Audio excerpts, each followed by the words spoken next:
y'all scared to talk to me now. Look how y'all on pills and they. What you doing? Do what you do. Can't nothing stop me. Can't nothing hurt me. Right. Okay, if you tried to hurt me, I'm coming in there. It ain't gonna work. It's not him. I don't know where the fuck Gucci is, honestly. Like, last time I seen Gucci was at Patchwork Studio in 2000. Like, that's the last time I saw Gucci in the flesh, but even that was just his flesh. Like, at one point, I called his attorney, I called some bodyguards, and I just planned a whole kidnap, and we kidnapped him and took him to the hospital because we could not get him to the hospital. And he was trying to fight them and everything, but it was 6 of them. He couldn't handle it. And we threw him in the... Is Gucci Mane really in the sunken place? Is there any truth to all these cloning conspiracies? Now, before I get into this, I want to make it clear. At this point, nothing is confirmed, and it is all internet talk and speculation. But his real fans are becoming increasingly worried about him, and you can't tell me something doesn't feel off about this whole situation. From Gucci looking and acting like a whole different person to his wife Keyshia treating him like a child, it really looks like the Get Out movie. Now, I know Gucci stopped drinking lean, lost all that weight, and fixed his teeth. But this isn't just about his physical transformation. It feels like there's something else going on behind the scenes. And if you watched the Breakfast Club interview with Gucci and Keyshia, you know what I'm talking about. That interview was too awkward and revealing at the same time. So they told us that Gucci has been diagnosed with schizophrenia, but there's really no way to know for sure. I mean, they told us Wendy Williams was permanently incapacitated, and that turned out to be some BS. Same with Britney, Kanye, Dave Chappelle, and all these other celebs who were labeled mentally unstable, pumped full of meds they didn't need, and then pushed back into the spotlight looking like they've been replaced by someone else. They're trying to convince me I'm insane. They were trying to get me to take psychotic medication. Now, even if Gucci really has schizophrenia, that still doesn't explain Keyshia's weird behavior. It's totally okay to speak on mental illness, but the way that Keyshia did it looked almost like she was trying to humiliate Gucci. It was like she was trying to remind him that he's sick and can't function without her. And then she even had to say she's stronger than him. My husband takes very good care of me. I'm not in need or want for anything, but I have to take care of him first because he has mental health issues. I don't.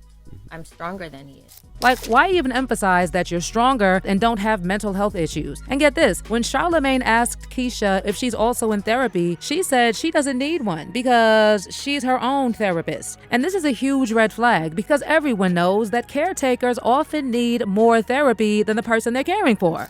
Who do you talk to, Keyshia? Like, who do you have a therapist? No, I'm my own. I'm the therapist.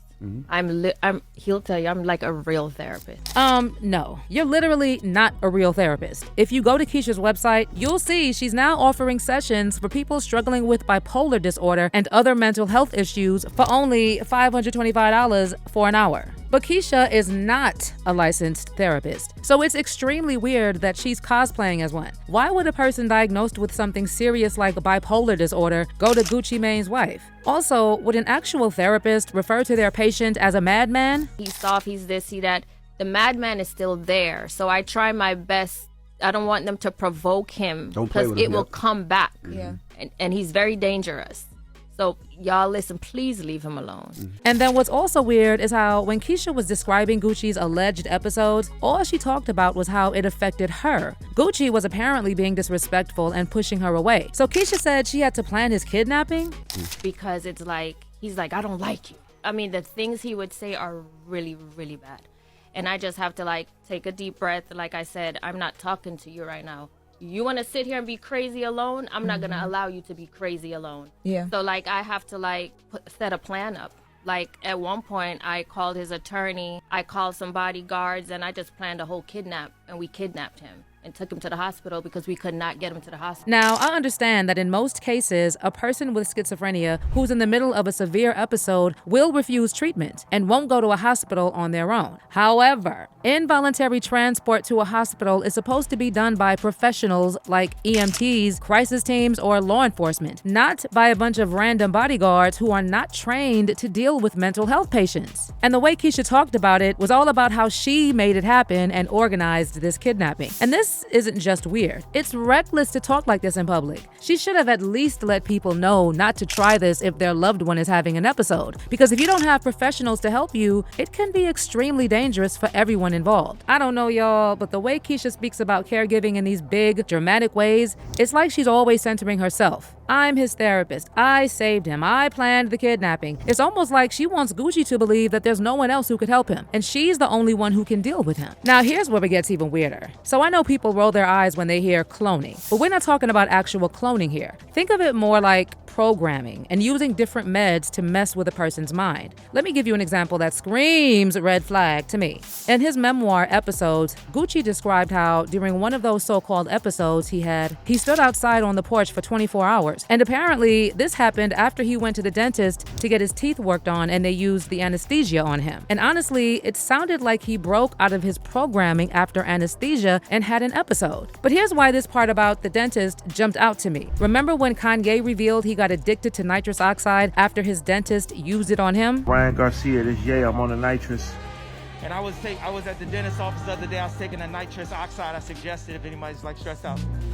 Now, here's the shady part. According to Kanye's former chief of staff, Milo Yiannopoulos, Kanye's private dentist, Thomas Connolly, was supplying him with nitrous for recreational use. And Milo said this is the main reason Kanye looks and acts so different nowadays. By the way, guys, this is how this dentist looks. Now, I'm not saying you should judge the book by the cover. Come on now. You can't tell me something doesn't feel sketchy. So anyway, Milo went off on this dentist on X and wrote, "It is my belief that Connolly sought to diminish Ye's mental faculties so that Connolly and his business associates could extract millions of dollars from him." And then in another post, Milo described Dr. Connolly as a dangerous person who targets African-American celebrities into whose mouth he puts fake diamonds. Milo also claimed that Dr. Connolly knowingly encouraged his patients with a history of mental illness and addiction to use nitrous at home in the absence of a qualified anesthetist or medical professional, and showed indifference or worse to the prospect of permanent damage in brain and in body. Now, I'm not making any claims, but something tells me if we looked into Dr. Connolly's past, we might potentially find some parallels between him and Kanye's so-called personal trainer. Remember, the one who threatened to send Kanye back to Zombieland? And then it turned out that he worked for the Canadian military and did research into mind-altering substances? So what's up with all these weird dentists and handlers around celebrities? It makes you wonder if there's some connection here, because Gucci had an episode after going to that dentist, and Kanye's dentist allegedly got him hooked on nitrous. And both Gucci and Kanye now look and act like completely different people. And all of this reminds me of the MK Ultra. And no, this part isn't a conspiracy. The CIA actually admitted they ran secret programs during the 1950s and 60s under the codename MK Ultra, where they used different medications and brainwashing techniques on people. Now, a portion of these experiments was run on consenting volunteers, but a huge part of MK Ultra involved testing on prisoners, psychiatric patients, homeless people, streetwalkers that had no idea what was happening. But this MK Ultra thing is a huge rabbit hole on its own, and I suggest you do your own research on it, because they claim MK Ultra was terminated. But those programs didn't just disappear. You think CIA simply woke up one morning and said, mind control was morally wrong, let's never do that again? Right. Well, here's another bombshell for you. Back in 2016, when the rumors about Gucci being replaced first gained traction, the CIA released a statement saying Gucci is not a clone. You heard that right. The real CIA felt they had to squash that rumor, and their spokesperson responded to a news inquiry submitted by BuzzFeed, saying internet rumors are not news and the Office of Public Affairs will not waste time on them. Despite several highly publicized claims, human cloning still appears to be fiction. There's currently no solid scientific evidence that anyone has cloned human embryos. Why is the CIA addressing rumors about a rapper being cloned? And why did they say human cloning appears to be fiction? Am I the only one who thinks that is weird? Also, even Cat Williams had this to say. The question I believe you're asking is human cloning. Oh, yes, sir. But let's start with the real question. The real question is cloning going on? Yeah, it is. I knew it. Yeah, well, I'm saying, let's just say animal cloning. Oh, right? yes. Let's start there. That's not a myth or... No, that's been known. That's not a conspiracy theory that we are at the point where we have no problem cloning animals. If you lose a pet, you can send away to these companies and they'll fucking remix that bitch and send it back. Right. Well, let me hear your thoughts on everything that's been happening with Gucci. Do you think this is all just a conspiracy? Or could there be some truth to this Gucci got MK Ultra theory? And what role do you think Keyshia plays in all this? Drop your comments below and don't miss out on this next video.